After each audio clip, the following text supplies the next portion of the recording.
Management accounting.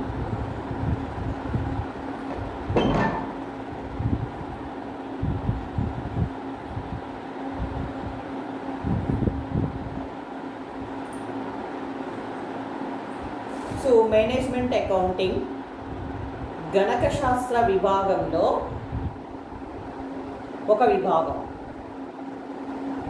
ఆర్థిక financial accounting, cost accounting, management accounting. So మరి management accounting అంటే ఏంటి అని చూసినట్లయితే, యాజమాన్య అవసరాలకు ఉపయోగపడేటటువంటి సమాచారాన్ని క్రోడీకరించి దాన్ని విశ్లేషించి సంగ్రహపరిచి యాజమాన్యానికి అందించేటటువంటి శాస్త్రము management accounting. So management accounting కేవలం లాభ నష్టాలు, ఆర్థిక స్థితిగతుల పైన మాత్రమే దృష్టిని కేంద్రీకరించకుండా భవిష్యత్తు ప్రణాళికలను అంచనా వేసుకోవడానికి, భవిష్యత్ ప్రణాళికలు రచించడానికి అవసరమైనటువంటి సమాచారాన్ని వాళ్ళు యాజమానులు సేకరించాల్సి ఉంటుంది. అటువంటి సమాచారాన్ని అందించేటటువంటి శాస్త్రము మేనేజ్మెంట్ అకౌంటింగ్. మరి మేనేజ్మెంట్ అకౌంటింగ్ ముఖ్యంగా ఏం చేస్తుందని చూసినట్లయితే, యాజమాన్యము వ్యాపార నిర్వహణ కోసం రకరకాలైనటువంటి ప్రణాళికలను ఏర్పరచుకుంటుంది. ఆ ప్రణాళికలో భాగంగా లక్ష్యాలను ఏర్పరచుకోవడం జరుగుతుంది, గమ్యాలను ఏర్పరచుకోవడం జరుగుతుంది. అటువంటి గమ్యాల సాధన కోసం ప్రత్యామ్నాయ పద్ధతులను ఎంచుకొని ఆ ప్రత్యామ్నాయ పద్ధతులను నిర్వర్తించడం కోసం, విధులను నిర్వర్తించడం కోసం రకరకాలైనటువంటి ప్రణాళికలను రచించాల్సి ఉంటుంది. ఆ రచనలో భాగంగా సముచితమైనటువంటి ప్రత్యామ్నాయ పనిని వాళ్ళు ఎంపిక చేసుకోవాల్సి ఉంటుంది, ప్రత్యామ్నాయ విధిని లేదా బాధ్యతను. ఫర్ ఎగ్జాంపుల్, యాజమాన్యము సంస్థలో రకరకాలైన విభాగాలు ఉంటాయి. మరి ఏ విభాగాన్ని కొనసాగించాలి, ఏ విభాగాన్ని రద్దు చేయాలి. అదేవిధంగా ఉత్పత్తి వివిధ దశల ద్వారా జరుగుతుంది, మరి అన్ని దశలు కొనసాగించాలా లేదా. అదేవిధంగా ఒక యంత్రాన్ని ఆ యంత్రాన్ని పనిచేపించేటటువంటి క్రమంలో ఆ యంత్రం స్థానంలో కొత్త యంత్రాన్ని కొనుగోలు చేయాలా లేదా పాత యంత్రాన్ని నడిపించాలా అనేటటువంటి ఇలాంటి నిర్ణయాలు తీసుకోవడానికి అవసరమైనటువంటి సమాచారాన్ని మేనేజ్మెంట్ అకౌంటింగ్ అందజేస్తుందని చెప్పుకోవచ్చు. అదేవిధంగా ఈ ప్రత్యామ్నాయ పద్ధతులను ఏ పద్ధతిని ఎంపిక చేసుకోవాలనే దానికి సంబంధించి ప్రణాళికలు రచించి ఆ సమాచారాన్ని సేకరించి విశ్లేషించి సంగ్రహపరిచి సముచితమైనటువంటి పనిని ఎంపిక చేసుకోవాల్సి ఉంటుంది. ఆ ఎంపికలో భాగంగా అవసరమైనటువంటి పనిని మేనేజ్మెంట్ అకౌంటింగ్, అవసరమైనటువంటి నిర్ణయాలను మేనేజ్మెంట్ అకౌంటింగ్ అందజేస్తుంది. ఇప్పుడు చెప్పినటువంటి మేనేజ్మెంట్ అకౌంటింగ్ యొక్క ఉపోద్ఘాతాన్ని పరిశీలించినట్లయితే, మరి మేనేజ్మెంట్ అకౌంటింగ్ నిర్వచనాలు ఏంటి అని చూసినట్లయితే, చాలామంది ఆర్థికవేత్తలు మేనేజ్మెంట్ అకౌంటింగ్ని రకరకాలుగా నిర్వచించారు. అటువంటి దాంట్లో చూసినట్లయితే చార్లెస్ టి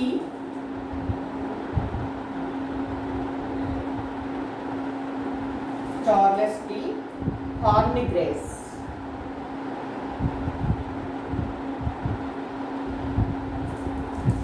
మేనేజ్మెంట్ అకౌంటింగ్ని ఏ విధంగా నిర్వచించారని చూసినట్లయితే, యాజమాన్య విధులు నిర్వర్తించడానికి వ్యాపారస్తులకు సహాయపడే గుర్తించిన, సేకరించిన, విశ్లేషించిన, సంగ్రహపరిచినటువంటి వాటి సమాచారాన్ని తయారు చేసి అందించేటటువంటి ప్రక్రియను నిర్వహణ అకౌంటింగ్, మేనేజ్మెంట్ అకౌంటింగ్ అని నిర్వచించడం జరిగింది. యాజమాన్య విధులు, యాజమానులు అంటే ఎవరు? సంస్థ యొక్క నిర్వాహకులు. సో అటువంటి నిర్వాహకుల యొక్క విధిని నిర్వర్తించడానికి గుర్తించినటువంటి సమాచారాన్ని సేకరించి సంగ్రహపరిచి విశ్లేషించి అటువంటి సమాచారాన్ని అందజేసేటటువంటి శాస్త్రాన్ని మేనేజ్మెంట్ అకౌంటింగ్ అని నిర్వచించడం జరిగింది. అదేవిధంగా American accounting association, American accounting association.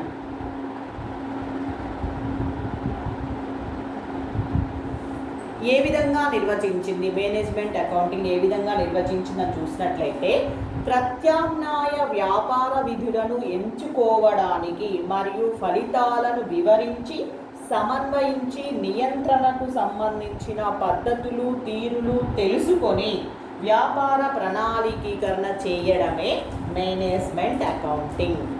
ప్రత్యామ్నాయ వ్యాపార విధులు ఎవరు నిర్వర్తిస్తారని చూసినట్లయితే నిర్వాహకులు. సో అటువంటి ప్రత్యామ్నాయ వ్యాపార విధి నిర్వర్తించడానికి అవసరమైనటువంటి నియంత్రణ పద్ధతులు, అవసరమైనటువంటి ప్రణాళికలను క్రోడీకరించి తెలియచేసేటటువంటి శాస్త్రము మేనేజ్మెంట్ అకౌంటింగ్ అని అమెరికన్ అకౌంటింగ్ అసోసియేషన్ వారు నిర్వచించడం జరిగింది. సో ఈ విధంగా నిర్వహణ అకౌంటింగ్ సంబంధించినటువంటి నిర్వచనాలను పరిశీలించినట్లయితే నిర్వాహకులు వ్యాపార విధులను నిర్వర్తించడానికి అవసరమైనటువంటి సమాచారాన్ని సమర్పించేటటువంటి శాస్త్రాన్ని మేనేజ్మెంట్ అకౌంటింగ్ అని తెలియచేయవచ్చు. మరి ఇలాంటి మేనేజ్మెంట్ అకౌంటింగ్ యొక్క నేచర్ ఏ విధంగా ఉంది అని చూసినట్లయితే నేచర్ ఆఫ్ మేనేజ్మెంట్ అకౌంటింగ్ అంటే నిర్వహణ అకౌంటింగ్ యొక్క ఉనికి.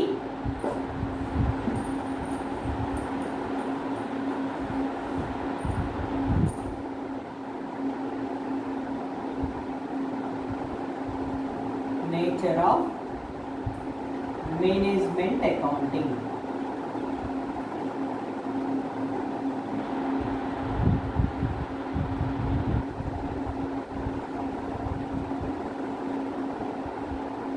నిర్వహణ అకౌంటింగ్ యొక్క ఉనికి అంటాం. మరి ఏంటి అని చూసినట్లయితే నిర్వహణ అకౌంటింగ్ అనేది భవిష్యత్తుకు సంబంధించినది.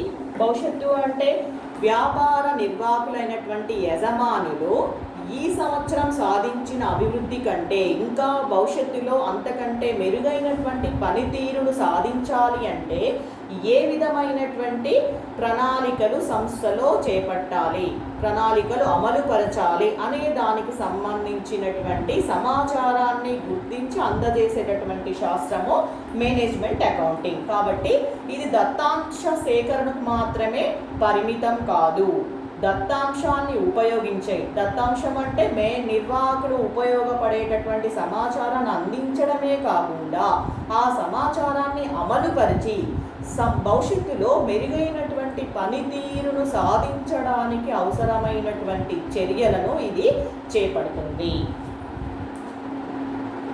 నెక్స్ట్ నెంబర్ 2 ఏంటంటే నిర్వహణ అకౌంటింగ్ సంస్థలోని రకరకాలైనటువంటి వ్యయ మూల కారకాలను గురించి తెలియజేస్తుంది.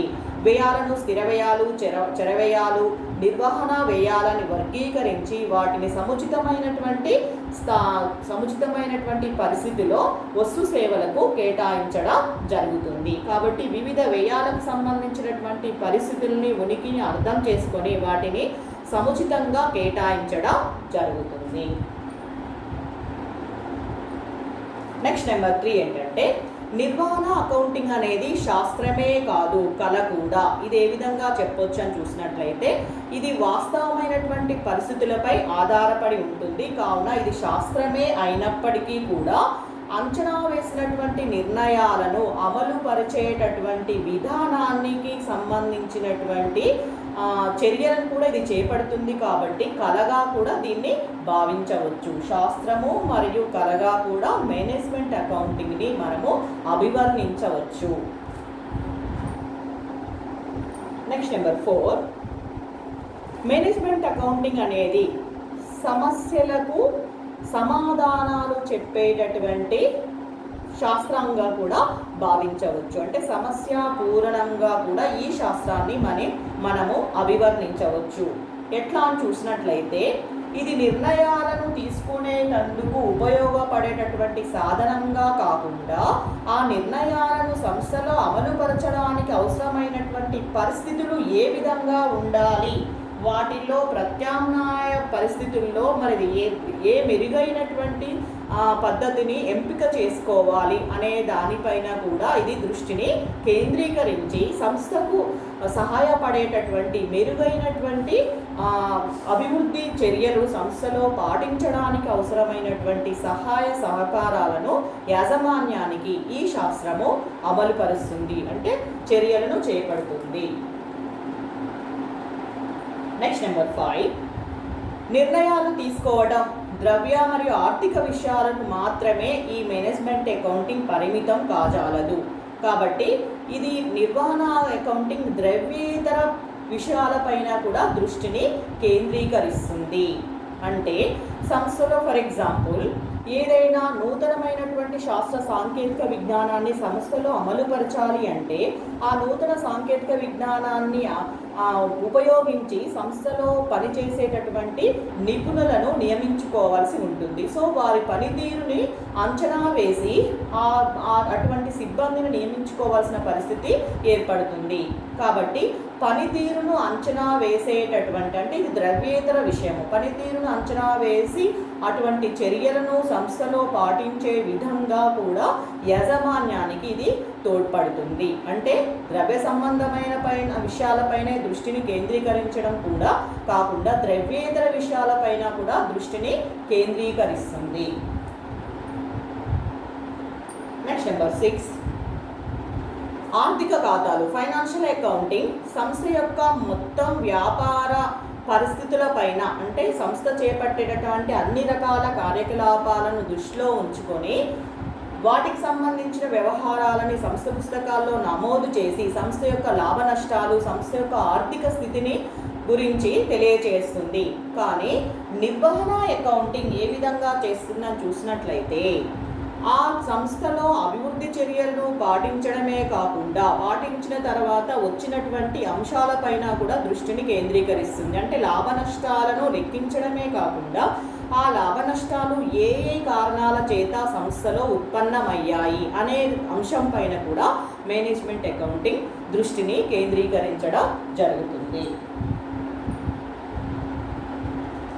నెక్స్ట్ నెంబర్ 7, నిర్వహణ అకౌంటింగ్ ఏ ప్రత్యేక నిబంధనకు కూడా పరిమితం కాజాలదు. అంటే దీనికి వినియోగదారులు యజమానులు కాగా దీని విశ్లేషకుడు దాన్ని స్వేచ్ఛగా ఉపయోగించి తద్వారా అత్యంత ఉపయోగకరమైన సమాచారాన్ని అందించడం జరుగుతుంది.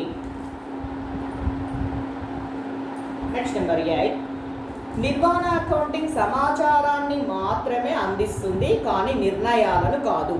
అంటే సంస్థ భవిష్యత్తుకు సంబంధించి ఎలాంటి నిర్ణయాలు చేపట్టవచ్చు అనేది తెలియజేస్తుంది. అయితే ఫైనల్గా ఆ నిర్ణయాలను అమలుపరిచేటటువంటి ఉద్దేశం యజమానులకు ఉండాలి. కాబట్టి ఇది కేవలం సమాచారాన్ని మాత్రం అందజేస్తుంది. ఇది కంపల్సరీ ఈ నిర్ణయం తీసుకోవాలని మేనేజ్మెంట్ అకౌంటింగ్ తెలియజేయదు. కాబట్టి ఈ మేనేజ్మెంట్ అకౌంటింగ్ అందించినటువంటి సమాచారాన్ని యజమానులు అమలుపరిచి సంస్థ అభివృద్ధికి వారు తగినటువంటి చర్యలు చేపట్టే బాధ్యత యాజమాన్యాలది. కాబట్టి యాజమాన్యము మేనేజ్మెంట్ అకౌంటింగ్ అందించిన సమాచారాన్ని సాధ్యాసాధ్యాలను ఏవైతే సాధ్యాసాధ్యాలు ఉన్నాయి అనేది దాంట్లో లెక్కలోకి తీసుకొని అలాంటి నిర్ణయాలను మాత్రమే యజమానులు సంస్థలు అమలుపరచాలి. కాబట్టి ఇది కేవలం సమాచారాన్ని మాత్రం అందజేస్తుంది, నిర్ణయాలను కాదు. ఇది మేనేజ్మెంట్ అకౌంటింగ్ యొక్క ఉనికి. మరి మేనేజ్మెంట్ అకౌంటింగ్ యొక్క పరిధి ఏంటి? Scope of management accounting.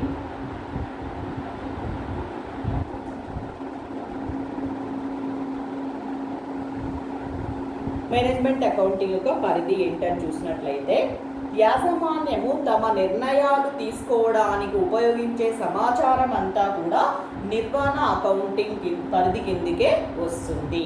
అంటే యాజమాన్యుడు సంస్థ భవిష్యత్తు అభివృద్ధి కార్యక్రమాలను పైన దృష్టిని కేంద్రీకరించి దానికి తగినటువంటి నిర్ణయాలను తీసుకోవడానికి సరైనటువంటి సమాచారాన్ని అందజేసేటటువంటి ప్రక్రియ అంతా కూడా మేనేజ్మెంట్ అకౌంటింగ్ పరిధి కిందికే వస్తుంది.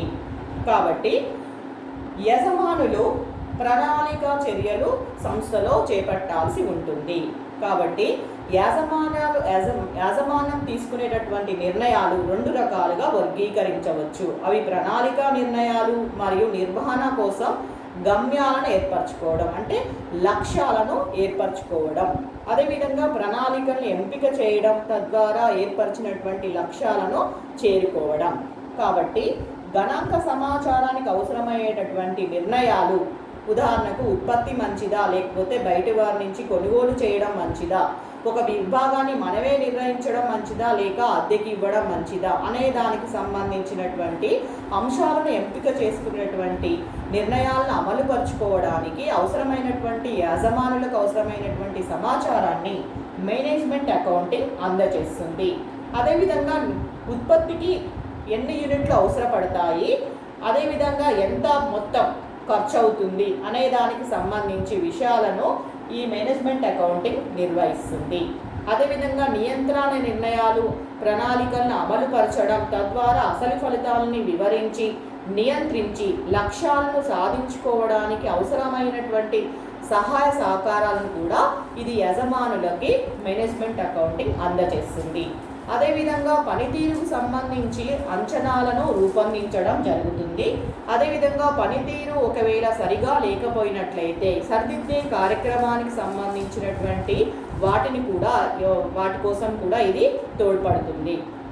నిర్వహణ గణక శాస్త్ర సమాచారాన్ని ఉపయోగించి తీసుకునే నిర్ణయాలు ధరను అదుపు చేయడం, ప్రామాణిక అమ్మకాలు మరియు అసలు అమ్మకాల మధ్య తేడాను సరిచేయుటకు అవసరమైనటువంటి వాటిని కారణాలు తెలుసుకొని మళ్ళీ భవిష్యత్తులో అవి తెలెత్తకుండా ఉండేటటువంటి నిర్ణయాలను అమలుపరుచుకోవడానికి అవసరమైనటువంటి సమాచారాన్ని కూడా యాజమాన్యానికి అందజేయడం జరుగుతుంది. కొన్ని సందర్భాలలో మనము ముందుగానే అమ్మకాలు ఎంత జరుగుతాయని నిర్ణయించుకోవడం జరుగుతుంది. వాటికి ప్రామాణిక అమ్మకాలు అంటాం. ఆ తర్వాత నిజమైనటువంటి అమ్మకాలు జరుగుతాయి. అప్పుడు ప్రామాణిక అమ్మకాలకి వాస్తవమైనటువంటి అమ్మకాలకి వ్యత్యాసం ఏర్పడితే ఎందుకు వ్యత్యాసం ఏర్పడింది అనే దానికి సంబంధించి కూడా ఇది కారణాలను లెక్కించడానికి అవసరమైనటువంటి సమాచారాన్ని అందజేయడం జరుగుతుంది.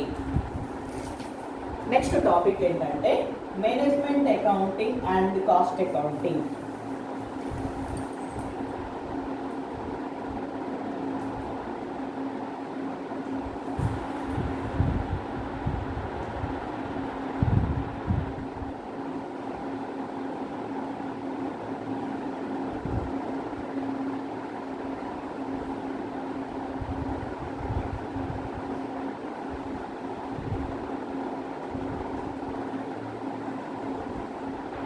Cost accounting and management accounting.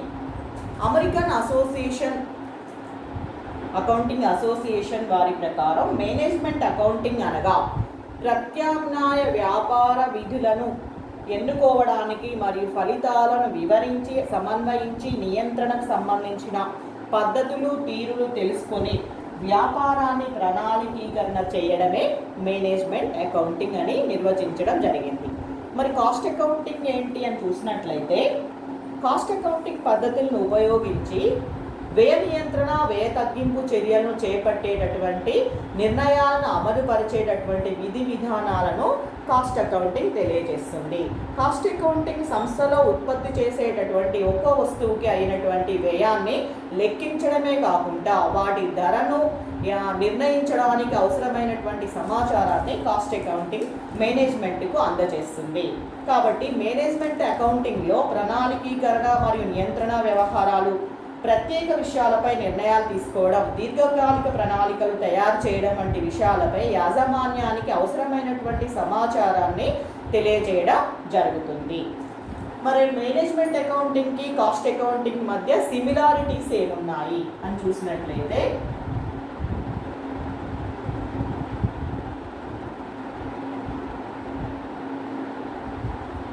సారూప్యాలు, పోలికలు ఏంటని చూసినట్లయితే మేనేజ్మెంట్ అకౌంటింగ్ అనేది కాస్ట్ అకౌంటింగ్ నుండి పరిణామం చెందింది అని చెప్పినప్పటికీ కూడా ఇవి రెండు కూడా పరస్పరం దగ్గర సంబంధం కలిగి ఉన్నాయని చెప్పవచ్చు. చార్లెస్ డి అర్నిగ్రేస్ వంటి నిపుణులు మేనేజ్మెంట్ అకౌంటింగ్ని ఆధునిక కాస్ట్ అకౌంటింగ్గా వర్ణించడం జరిగింది. ఎందువలనంటే ఈ రెండింటి మధ్య ఎన్నో రకాలైనటువంటి పోలికలు సారూప్యాలు ఉన్నాయి. అవేం చూసినట్లయితే ఈ రెండు అకౌంటింగ్ పద్ధతులు కూడా యాజమాన్యము నిర్వాహకులు సమర్థవంతమైన నిర్ణయాలు తీసుకొని వాటిని అమలుపరిచి మెరుగైనటువంటి పనితీరును భవిష్యత్తులో కనబరచడానికి అవసరమైనటువంటి సమాచారాన్ని అందజేస్తాయి. కాబట్టి మేనేజ్మెంట్ అకౌంటింగ్ భవిష్యత్తు ప్రణాళికలు రచించుకోవడానికి, ప్రత్యామ్నాయ విధులను ఎంపిక చేసుకోవడానికి అవసరమైనటువంటి చర్యలను చేపట్టేటందుకు యాజమాన్యానికి సహకరిస్తుంది. కాస్ట్ అకౌంటింగ్ మెరుగైనటువంటి వ్యయ నియంత్రణ పద్ధతులు సంస్థలో చేపట్టడానికి అవసరమైనటువంటి విధి విధానాలను పద్ధతులను రూపొందించి తక్కువ ధరకి ఉత్పత్తి చేయడానికి, తక్కువ వ్యయంతో ఉత్పత్తి చేయడానికి అవసరమైన చర్యలు చేపట్టేటందుకు మేనేజ్మెంట్కు సహకరించడం జరుగుతుంది. ఈ రెండు కూడా మేనేజ్మెంట్ అభివృద్ధికి అవసరమైనటువంటి సహాయ సహకారాలను అందిస్తాయి. కాబట్టి రెండింటి మధ్య కూడా చక్కటి పోలిక, చక్కటి సంబంధం కలిగి ఉందని చెప్పవచ్చు. కాబట్టి ఈ రెండు ప్రత్యామ్నాయాల విశ్లేషణార్థమై వాస్తవమైనటువంటి దత్తాంశం ఆధారంగా అంచనాలను వినియోగించడంలో ఈ రెండు శాస్త్రాలు కూడా నిమగ్నం అవుతాయి. అంటే కేవలం ఊహాతీతమైనటువంటి సమాచారాన్ని కాకుండా వాస్తవమైనటువంటి పద్ధతులను వినియోగించేటందుకు అవసరమైనటువంటి మెరుగైనటువంటి పనితీరు కనపరచడానికి అవసరమైనటువంటి సమాచారాన్ని ఈ రెండు శాస్త్రాలు కూడా యాజమాన్యానికి సహకరించడం జరుగుతుంది. కాబట్టి ఈ రెండు శాఖలకు సంబంధించిన భావనలు ఒకటే కాబట్టి ఈ రెండు శాఖలను కూడా ఒకటిగానే అధ్యయనం చేయవలసి ఉంటుంది. అవగాహన లోపించడం కూడదు. మరి ఈ రెండింటి మధ్య వ్యత్యాసాలు ఏంటి అని చూసినట్లయితే differences, cost accounting versus management accounting. మరి ఇన్ని పోలికలు, ఇన్ని సారూప్యాలు ఉన్నప్పటికీ కూడా మేనేజ్మెంట్ అకౌంటింగ్ అనేది ఆధునిక కాస్ట్ అకౌంటింగ్గా మనం చెప్తున్నప్పటికీ కూడా ఈ రెండు శాఖల మధ్య మరి వ్యత్యాసాలు ఉన్నాయి. అవేంటి అని చూసినట్లయితే మేనేజ్మెంట్ అకౌంటింగ్ని, కాస్ట్ అకౌంటింగ్ని రెండు ఒకటిగానే భావించినప్పటికీ కూడా ఈ రెండింటి మధ్య కొన్ని వ్యత్యాసాలు ఉన్నాయి. అవేంటి అని చూసినట్లయితే నెంబర్ 1 ఆబ్జెక్టివ్, ధ్యేయాలు. కాస్ట్ అకౌంటింగ్ యొక్క ముఖ్య ధ్యేయం ఏంటంటే ఉత్పత్తి చేసిన వస్తువు యొక్క, ఒక్కొక్క వస్తువు యొక్క లేదా ఒక్కొక్క సేవ యొక్క వ్యయం ఎంతైందని లెక్కించి మేనేజ్మెంట్కి తెలియజేయడం. కానీ మేనేజ్మెంట్ అకౌంటింగ్ ధ్యేయం ఏంటి? యాజమాన్యము సరైన నిర్ణయాలు తీసుకోవడానికి అవసరమైనటువంటి సమాచారాన్ని మేనేజ్మెంట్ అకౌంటింగ్ అందజేస్తుంది. కాబట్టి కాస్ట్ అకౌంటింగ్ ఏమో ఒక వస్తువు ఉత్పత్తి చేయడం వల్ల లేదా ఒక సేవను మనం అందించడం వల్ల అయినటువంటి వ్యయం ఎంత అనేది మేనేజ్మెంట్కి తెలియజేస్తుంది. కానీ మేనేజ్మెంట్ అకౌంటింగ్ ఏం చేస్తుంది? యాజమాన్యానికి ప్రణాళికలు రచించుకోవడానికి అవసరమైనటువంటి సమాచారాన్ని సంగ్రహించి తెలియజేయడం జరుగుతుంది.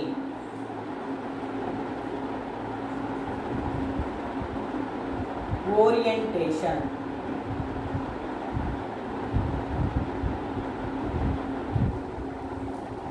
కాస్ట్ అకౌంటింగ్ గత మరియు ప్రస్తుత సంఖ్యలపై ఆధారపడి వ్యయ నివేదికను తయారు చేసి ఆ సంస్థ ఉత్పత్తి చేసినటువంటి వస్తువు యొక్క వ్యయాన్ని రికార్డులలో రికార్డు చేయడం జరుగుతుంది. కానీ మేనేజ్మెంట్ అకౌంటింగ్ అనేది మొత్తం దృష్టి కూడా భవిష్యత్తు మీద మాత్రమే కేటాయించడం జరుగుతుంది.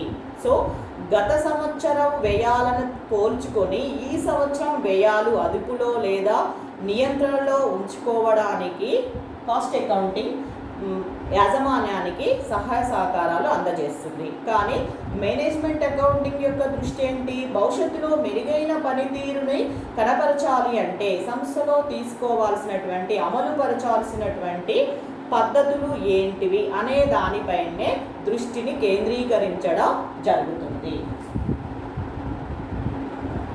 నెక్స్ట్ నెంబర్ 3 స్కోప్, పరిధి. మేనేజ్మెంట్ అకౌంటింగ్ యొక్క పరిధి చాలా విశాలమైనది. ఎందుకు విశాలమైనదని చూసినట్లయితే యాజమాన్యము అన్ని విభాగాల యొక్క పనితీరు పైన దృష్టిని కేంద్రీకరించి భవిష్యత్తులో అన్ని విభాగాలు మెరుగైన పనితీరుని కనబరచడానికి అవసరమైనటువంటి సమాచారాన్ని సేకరించి యాజమాన్యానికి అందజేస్తుంది. కాబట్టి మేనేజ్మెంట్ అకౌంటింగ్ యొక్క దృష్టి చాలా విశాలమైనదని చెప్పుకోవచ్చు. కానీ కాస్ట్ అకౌంటింగ్ అనేది మేనేజ్మెంట్ అకౌంటింగ్లో ఒక భాగంగా ఉంటుంది. కాబట్టి కాస్ట్ అకౌంటింగ్ అంటే కేవలం వ్యయాలకు సంబంధించినటువంటి విభాగము. వ్యయాలను నియంత్రణ చేయడం లేదా వ్యయ తగ్గింపు చేయడం పైనే కాస్ట్ అకౌంటింగ్ దృష్టిని కేంద్రీకరించి ఒక వస్తువుకైనటువంటి వ్యయాలని కనుక్కొని ధరని నిర్ణయించడానికి మాత్రమే ఇది ఉపయోగపడుతుంది యాజమాన్యానికి. నెక్స్ట్ నెంబర్ 4, ఫోకస్, దృష్టి.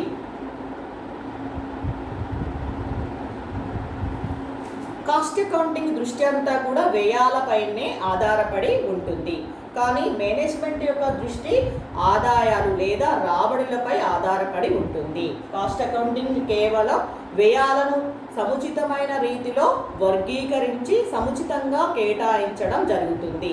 వ్యయాలకు అమ్మకాలకు మధ్య సంబంధాన్ని కనుగొనడం జరుగుతుంది. కానీ మేనేజ్మెంట్ అకౌంటింగ్ సంస్థ యొక్క మొత్తం రాబడుల మీద ఆదాయాలపైన దృష్టిని కేంద్రీకరించడం జరుగుతుంది. నెక్స్ట్ నెంబర్ 5, ప్రిన్సిపల్స్, సూత్రాలు. కాస్ట్ అకౌంటింగ్ దత్తాంశాన్ని నమోదు చేయడానికి మరియు విశ్లేషించడానికి నిర్దిష్టమైన పద్ధతులు మరియు సూత్రాలను రూపొందించుకోవడం జరుగుతుంది.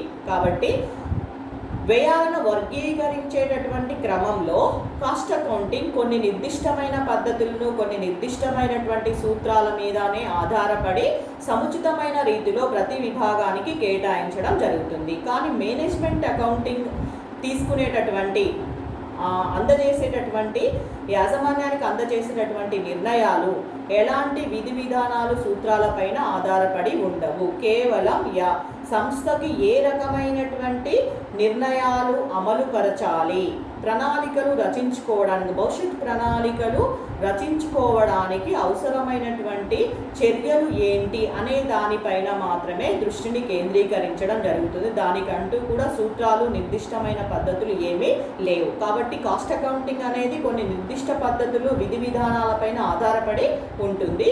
మేనేజ్మెంట్ అకౌంటింగ్ ఆ విధంగా కాదు.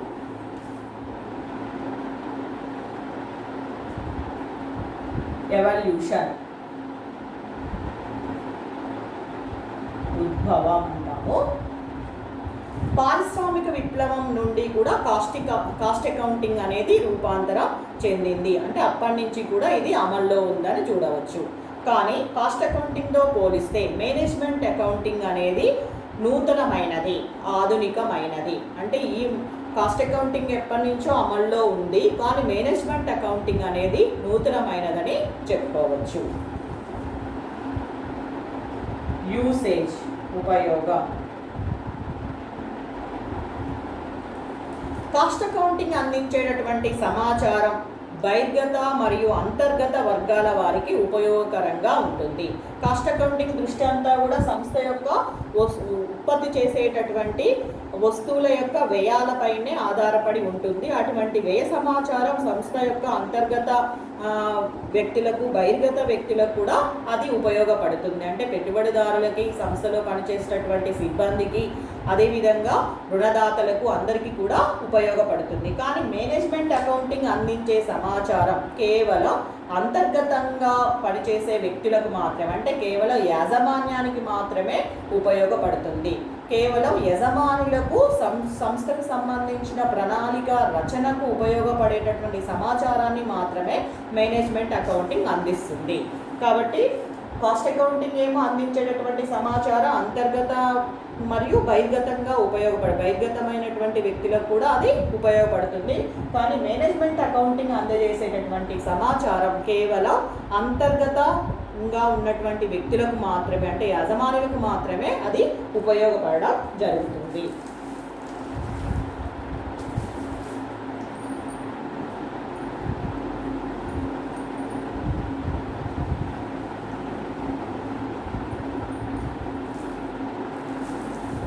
నెక్స్ట్ టాపిక్ ఏంటంటే మన కాస్ట్ అకౌంటింగ్ వల్ల ఉపయోగాలు ఏమిటి, మేనేజ్మెంట్ అకౌంటింగ్ వల్ల ఏ విధమైన ఉపయోగాలు ఉన్నాయి, కాస్ట్ అకౌంటింగ్కి మేనేజ్మెంట్ అకౌంటింగ్కి మధ్య వ్యత్యాసం ఏంటి, కాస్ట్ అకౌంటింగ్కి మేనేజ్మెంట్కి మధ్య సిమిలారిటీస్ ఏంటివి అనేది ఇప్పుడు మనము తెలుసుకున్నాము. సో కాస్ట్ అకౌంటింగ్ కేవలం వ్యయ నియంత్రణ, వ్యయ తగ్గింపు అంశాలపైన మాత్రమే అది దృష్టిని కేంద్రీకరిస్తుంది. కానీ మేనేజ్మెంట్ అకౌంటింగ్ సంస్థ నిర్వాహకులైనటువంటి యజమానులు ప్రణాళిక రచన కోసం గమ్యాలను ఏర్పరచుకోవడానికి, లక్ష్యాలను ఏర్పరచుకోవడానికి ప్రత్యామ్నాయ విధి విధానాలను రూపొందించి అవసరమైనటువంటి సమాచారాన్ని అది సేకరించి యాజమాన్యానికి అందజేయడం జరుగుతుంది. ఇది మేనేజ్మెంట్ అకౌంటింగ్ యొక్క ముఖ్యమైనటువంటి దృష్టి.